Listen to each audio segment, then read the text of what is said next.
Help me welcome with your listening ear, Jen Jackson.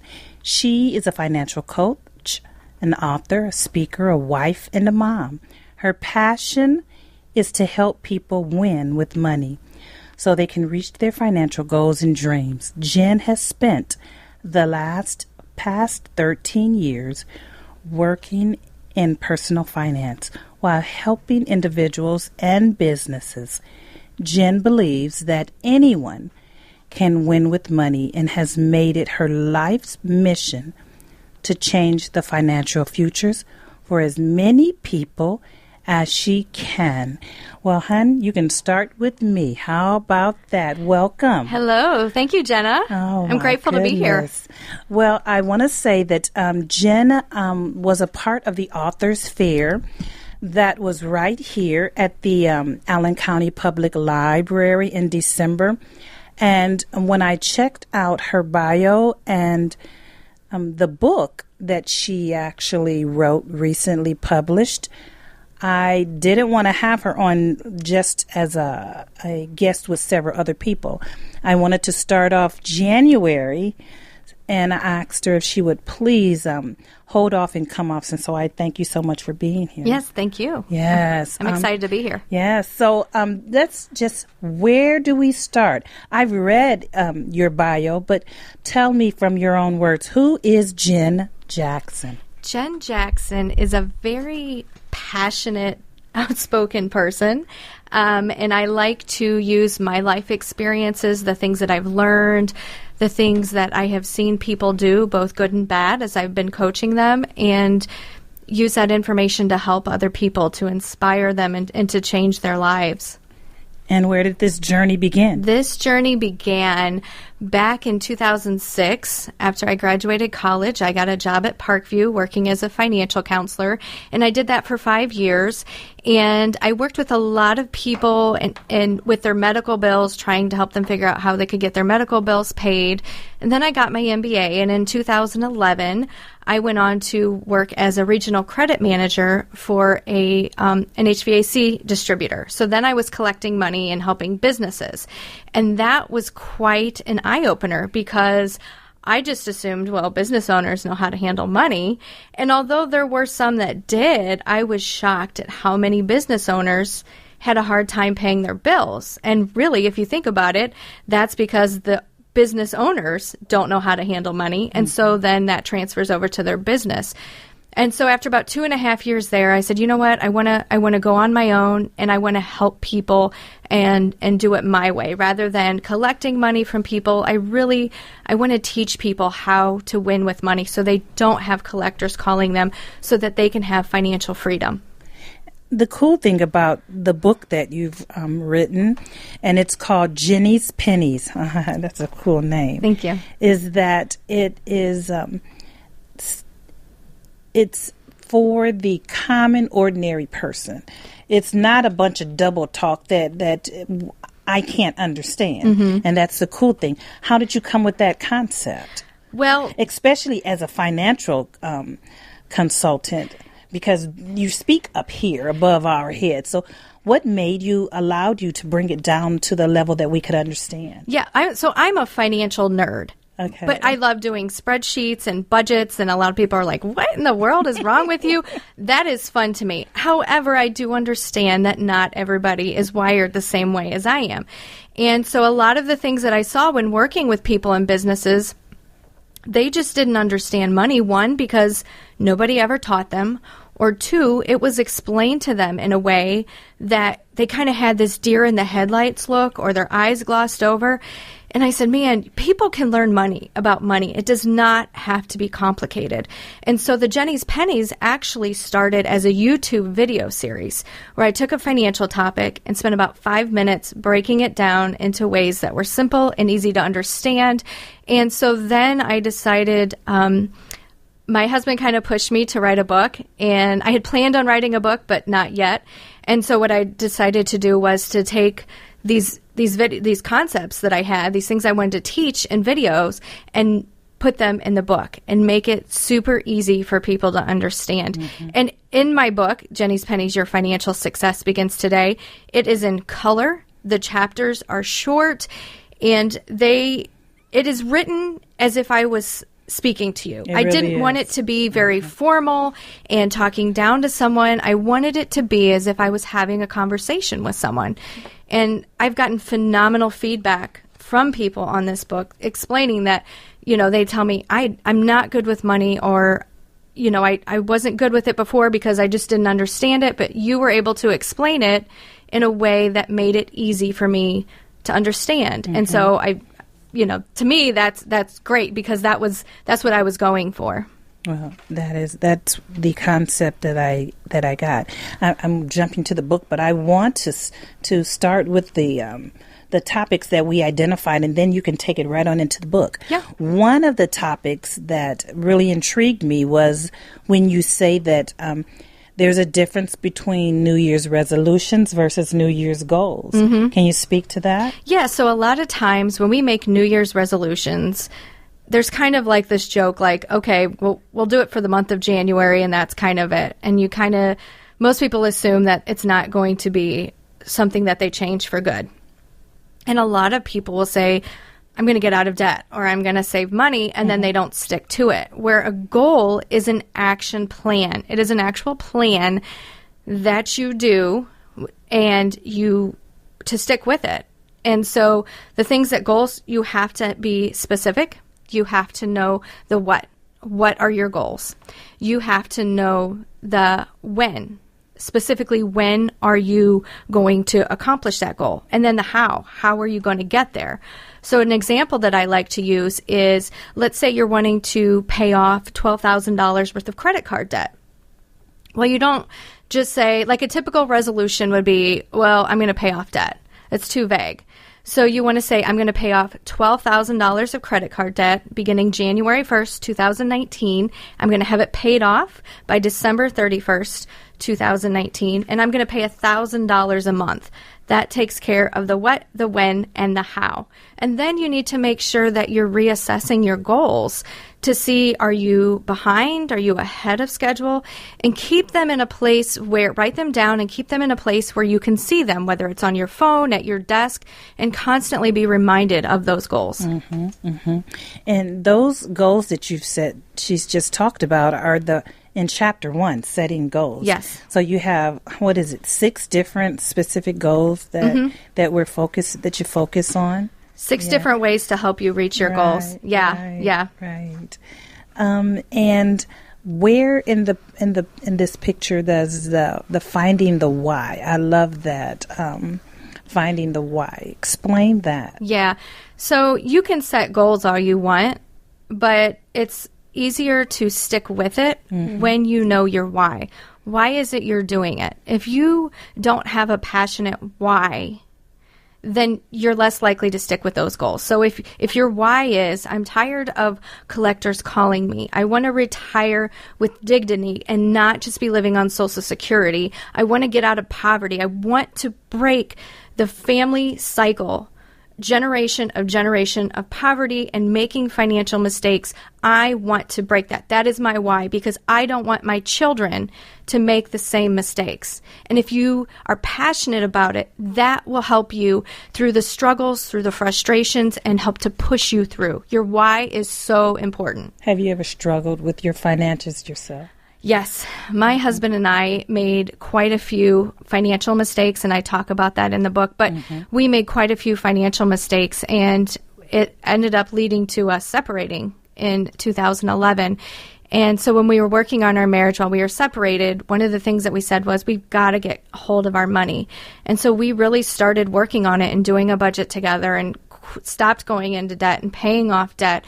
And it changed things drastically. It doesn't mean that we don't still have disagreements on things, but in general, we're going on the same direction. And then sometimes it's some compromise. But, we did so many stupid things with money, all kinds of things.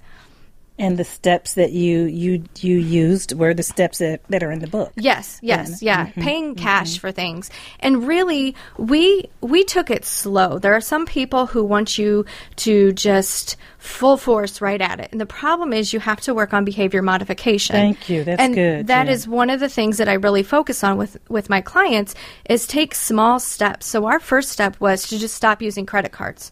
No more debt. Right.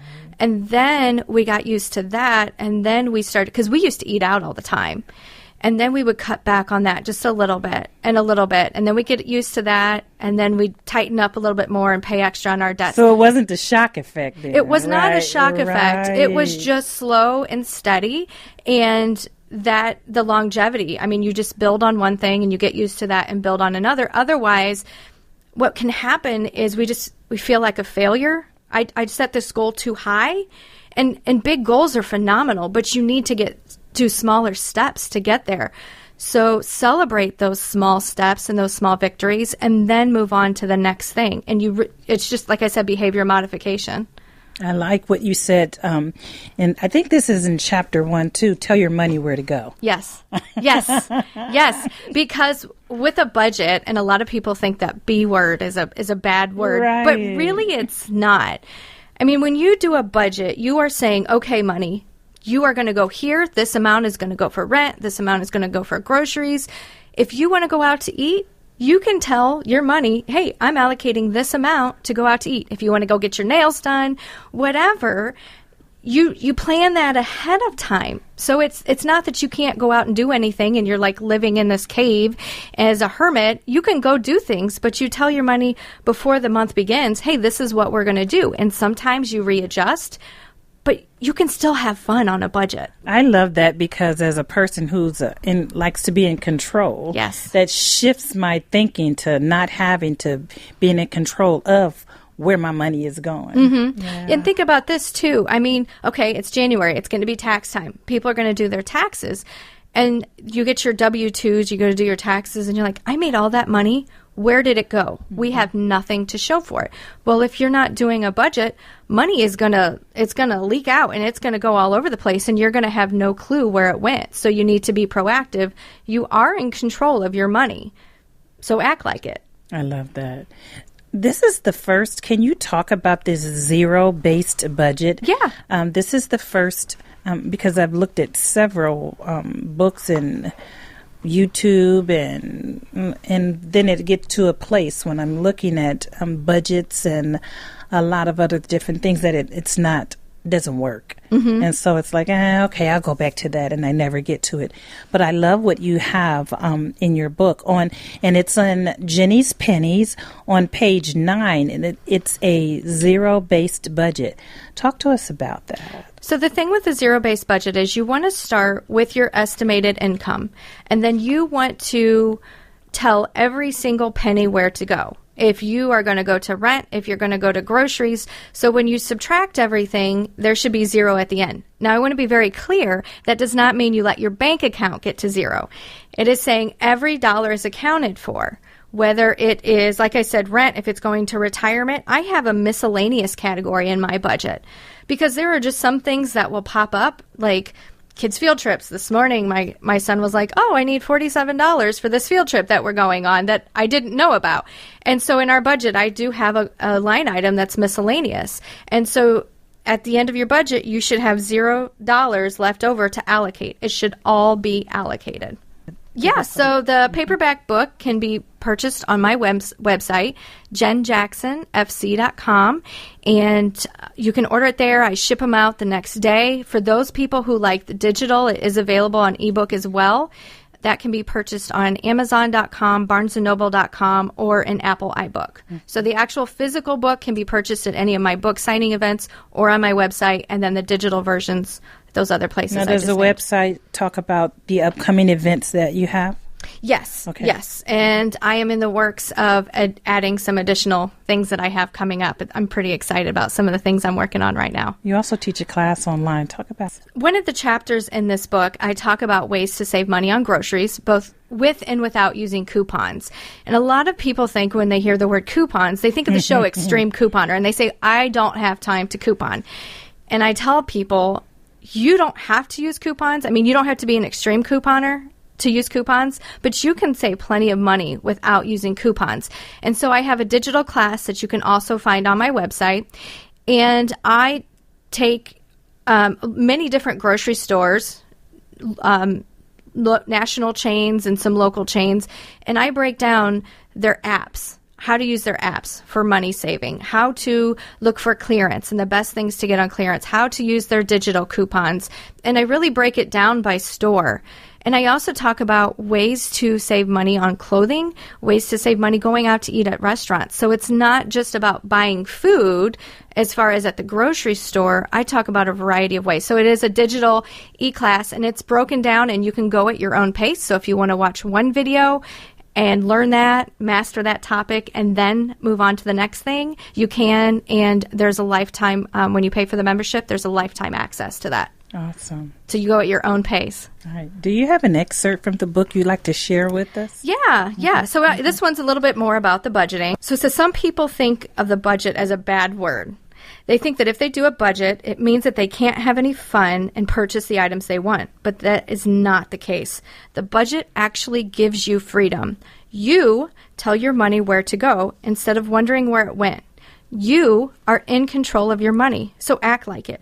The budget is the most important thing you will ever do with your money. Debt, how to get out and stay out. That was one of the topics that we talked about. So there are some financial people who will tell you that there's such thing as good debt and bad debt. I don't like debt. So to me, all debt is bad debt. Because really, when you have debt, somebody else is taking your paycheck. Somebody else is taking your money rather than you getting to invest more of it, save more of it, do what you want with it. And so that money is already being earmarked to go to somebody else. And then if you have a family emergency and health issue, if you're laid off and you don't have a lot of money in savings and you have this debt, it can become extremely stressful. And so one of the ways that I teach people to get out of debt is by using the debt snowball. And that is when you list all of your debts from the smallest balance to the largest balance. And a lot of financial people will say, well, do the highest interest rate, pay that off first because you're paying less in interest then. But the problem is that you're not working, once again, on that behavior modification. So you pay off that smaller debt. Let's say it's a $200 medical bill, and you pay minimums on everything else, and you knock through everything you can at that $200 medical bill. And then you have this sense of accomplishment. I did it. And then you move on to the next one, and you take that money, and you just keep going. And it helps you to have momentum and to feel like you're accomplishing something rather than just throwing minimums at everything, all at once and feeling like, you're like a hamster in a wheel and you're not going anywhere. Right. Some people, when they hire me for coaching, they do monthly. And so I'm there to be their accountability partner until they feel comfortable doing it on their own. And so we sit down, we do a budget with them. We talk about the things that they were having problems with, that they struggled with, and we work through that. And I will go back to the budgeting thing. When you first start doing a budget, it can take a while to get used to it. Just like anything else, when you're first learning how to do it, there's a learning curve. And so don't give up. And so when I'm working with people, I say, don't give up. Okay, this is what we learned. This is some mistakes we made, and we move on. And there's a Facebook group that I have, and so people can post their questions on there. Okay. And accountability, I always tell somebody you need to have an accountability partner, whether it's your spouse, if it's me, a close friend, whoever, because you really need somebody to be honest with you and to keep you in check and lovingly, but sternly tell you, no, you really don't need another pair of shoes. I know, or don't want that. The ones that don't go shopping with you. Then. Yeah, exactly. Now, there's nothing wrong with buying another pair of shoes if you're meeting your other financial goals and you have the money to do it. But if you can't afford to pay your light bill, just because you're having a bad day, you do not need shopping therapy. Okay, I want to talk about the easy steps to win with money. The big thing that I try and do is like an overlook of like a roadmap. First, you need to know where you're at. Okay. A lot of people are afraid to pull out all their bills. They have no clue how much debt they have. They really don't know how much money they make.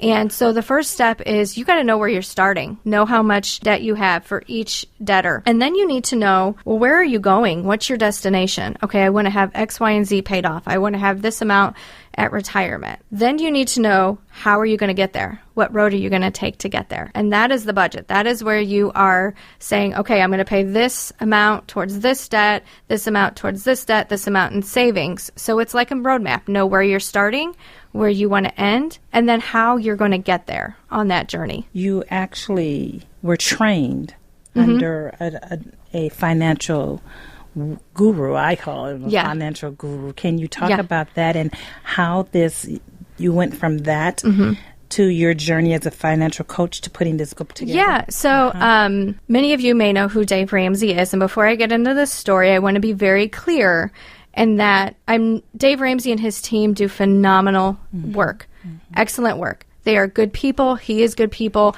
But I started out, when I went on my own, I was actually trained by Dave Ramsey himself down at his office in Nashville and his team to be one of the financial coaches. Right. And so we were our own business owner, but we kind of had Dave's name tied as, like credibility. Yeah, so I went down to Nashville, Tennessee to his office. I was trained by him and his team, financial coach, and then I was one of his local coaches. I was part of the local coach program, which basically meant somebody could go on his website, look for somebody trained by Dave and his team. We were all vetted. Even though you went through the coaching program, you still then had to be vetted to be referred. So I did that for a while, and then I started writing this book. And one of the chapters, I talked about his steps, and I gave him full credit at the beginning, so there was no plagiarism. And I submitted that chapter to his PR team, and I was so excited. And then about 6 weeks later, I heard back from them, and they said, well, per our legal team, you can't list those steps or talk about them because you're breaking copyright. And I was confused because as a coach trained by Dave, I'm supposed to talk about this stuff, but apparently I can't put it in writing. And so that was really a pivotal point for me when I had to decide, am I going to stay as a local coach and be somewhat limited in promoting Dave's name, or am I going to go on my own? And am I going to promote Jen Jackson and my views and really not be as limited? And so I decided at that point I was going to go on my own. Now, I still believe a lot of the same things that Dave believes because those are the steps that I use to get out of debt. But I have a little bit different twist to it, kind of my own personality, my own way of explaining it. And so once again, I want to say I'm not anti-Dave. They are wonderful, wonderful people there. But I decided to go on my own and make my own name for myself and to promote myself rather than somebody else. And that was actually a foundation for where you are. So you've just grown in a different way. Yeah. I love that story. Yeah, thank you. And I will tell you, though, but I really struggled at first because I kind of had like an identity issue, like who am I? Because this is what I've known, this is what I've done. And as a Christian, I was like, God, why did you do this? I thought I was doing what I was supposed to be doing. And after doing a lot of prayer and thinking, I realized he had bigger things for me. And my life was supposed to go in a different direction. And I was going to promote my platform. And there were so many things that I was going to do under my name. And so now I'm fine with it. It was a blessing in disguise. Hard lesson I had to learn at the time, but it's worked out really well. What is one of your favorite sections of Jenny's Pennies? One of my favorite sections is the one where when I talk about teaching your kids about money. And I have taught a lot of high school homeschool classes, and one of the things I tell them at the beginning of the semester is I work with so many adults who said, I wish I would have known this stuff when I was younger. I wish they would have taught me, because they really don't teach it a lot in schools. It's pretty much like what's going to be on iStep, and that's it. And I'm not knocking the school systems, but there are things, real life things that I think need to be taught at home. It is important to be taught at home, but I think in school as well. So with the homeschool kids, I said, There are so many adults that said, I wish I would have known that. I would not have been in the financial mess I'm in now. So I tell them, I am giving you the tools to be financially successful. It's what you do with those tools. You can go on and you can take out a bunch of credit card debt and all kinds of crazy financial mess, but you can't come back and say, I didn't know. The choice was yours. You had the tools. It's a matter of whether or not you chose to use them. That's pretty cool. Yeah. Tell us a couple things that you start young people off with. Yeah. So just I'll tell you what I do with like my kids. Oh, good. Okay. What I do with my kids. My kids are 13 and 11, and they know that we don't do debt. They know that we don't use credit cards. We use debit cards and cash. We pay cash for our vehicles. And we have already started talking about college. And I don't believe it's ever too early to start talking about college. And I made this mistake, as so many other people do, taking out a bunch of student loans. And in our society, we're kind of told, well, student loans are okay, and you can't go to college without taking out a student loan. And that is not the truth. Now, you do have to work a little bit harder, and you do have to think outside the box, but it very much is possible. And with my daughter, one of the ways we are thinking outside the box is there is a school, it's called East Allen University, EAU. And when you graduate high school, it's 9th through 12th grade, you have to apply, you have to interview. But when you graduate with not only a high school degree, but an associate's degree from Vincennes University. And between 60 to 100 credit hours. And for the whole, right now, the price for the whole 5 years is only $5,000. So think about that. You have a high school degree and an associate's degree from Vincennes University for $5,000. And depending on how much work you put in, you could have up to 100 credits that will transfer to most any school in the state. I mean, that is amazing. And so I was super excited when she got in, because she's already going to be 2 years ahead of the game. Yes. And so just things like that.